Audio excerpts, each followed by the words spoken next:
What's up, Team Takeover? Wayne Shada here. Wanted to talk to you guys about my 131 UFC experience and my views on it. But before I begin, expect a big change in this vlog. I've kind of been brainstorming on ways to kind of revamp the vlog. Originally the vlog that I started was meant to kind of be a part of this whole team takeover thing, other than writing on the forum.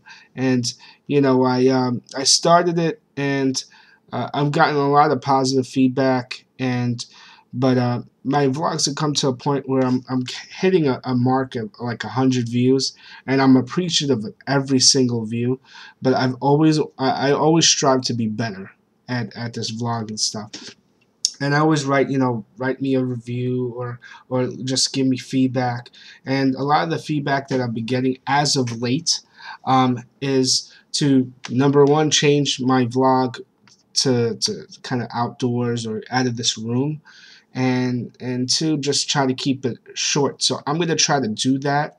I'm also have a different concept that I think, I want to start, as long as all the technology works out, and I get the right people involved. I think it's going to be something that I don't even see a lot of vloggers do, and it's going to include a lot of you guys. So I'm going to be counting on you. And congratulations to Fletcher and Bloodstained Lane on the new website. I feel as of now, I, I was always part of Team Takeover. I feel more a part of the team, as far as contributing, and I'm really looking forward. As much as it's their website, to me, it's like my website too.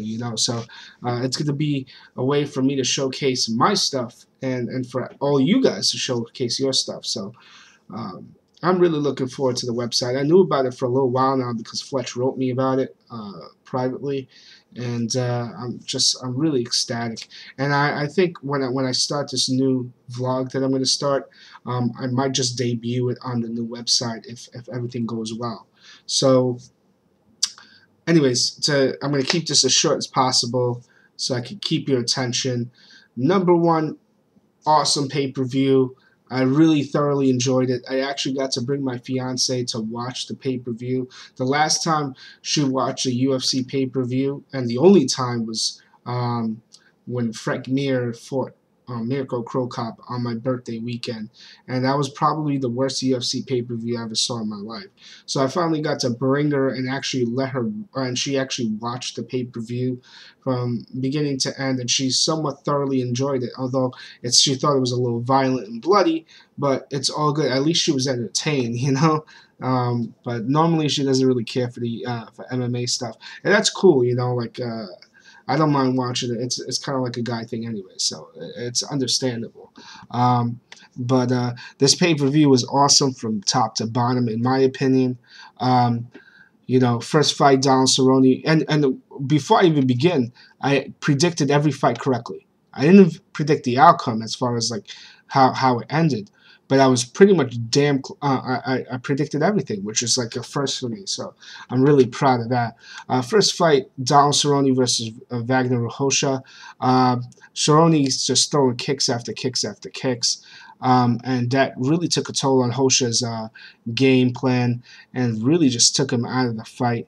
It started to get kind of pathetic in the third round. Cerrone beat him. I'm really happy for that. Nothing more to say except that it was a decent fight, except for the third round.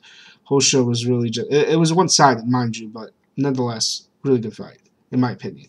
Cerrone tried to end it, so it's all good. Second fight, John Olaf Einemo versus Dave Herman. Now, thanks to Gary the Grape, I didn't know much about Einemo aside for whatever I read online. But Gary the Grape, a while ago, when I heard about Einemo first, I believe was going to fight Carwin.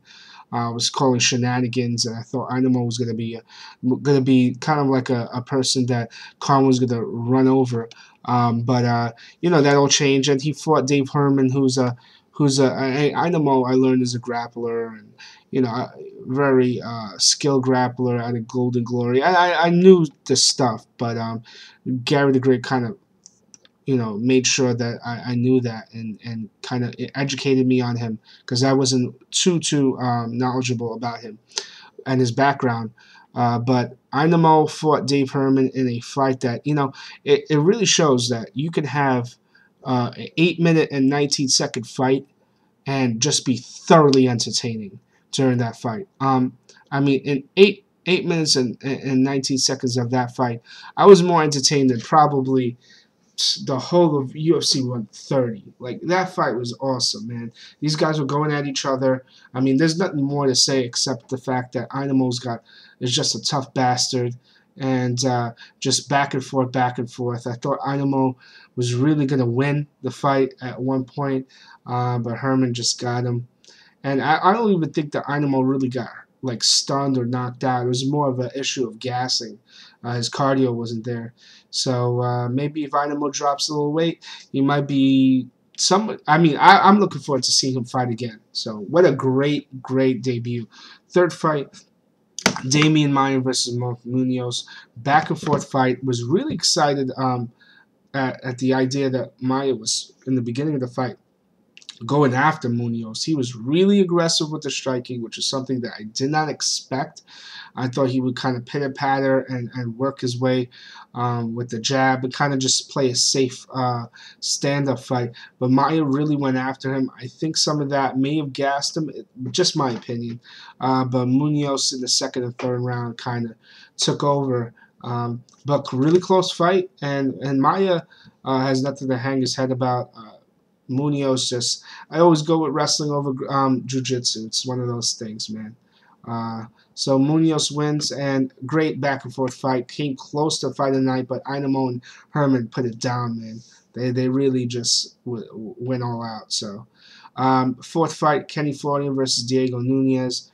Somewhat surprised at how fresh and good Florian looked in this fight. I predicted this. I know, sorry, Stu, but Nunez has nothing to hang his head about too. He looked impressive too, but just Florian's a better fighter. It's one of those things. Nunez is, I think, was 16-1 at the time. I might be wrong about the record, but nothing to hang his head about. Florian just took him apart eventually. It's one of those things. And the last fight, Junior Dos Santos versus Shane Carwin.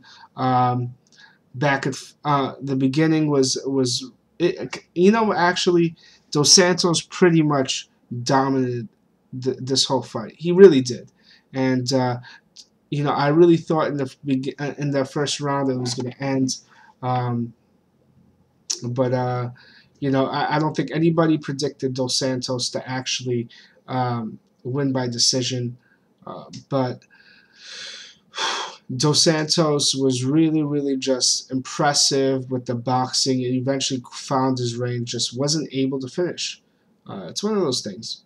But Carwin has nothing to hang his head about. It does drop Carwin's stock a little bit. I'm sure people are going to get confused about what the deal is with Carwin, whether or not that loss in weight, aka getting off the roids, really affects his power. If you want to trade power over cardio, I don't know if that affects it. I'm not a fighter, but I don't know what to make of Carwin now anymore. Whether or not he's a legit, heavyweight. I don't know. You guys can let me know what you think. And just great fight. It seemed as if at the end, Cain Velasquez comes out and does his little talk about how he's excited to fight Dos Santos. Dos Santos kind of just no-sold all of his comments. Dos Santos, which is good. I mean, I like to see, in my opinion, the number one contender and champ go at each other. A lot of times, it's usually the number two and the champ or something like that. So it's really really interesting, and I think it's an interesting matchup, and I'm really excited to watch it. Reem's still the man. I think Reem dominates each and every one of these fighters, but nonetheless, that's pretty much all I have to say, because I'm going to try to keep this as short as possible. And fight of the night, Dave Herman versus Inamo. well deserved. Knockout of the night, Sam Stout versus who beat Eve Edwards. Vicious knockout. I think maybe the fall actually was probably worse than actually the knockout, but pretty nasty. And submission of the night, Chris Weidman. Look, guys, I'm really excited about this website that's coming up. I really think it's going to be great. It's well deserved. I hope that. Yeah, I know Team Takeover will probably never ever be legitimate because unfortunately Zuffa runs the MMA world, but at least we have a place for us to really just show our talent, and I'm really excited for this, and I'm really excited about the new concept that I have. Hopefully it works out.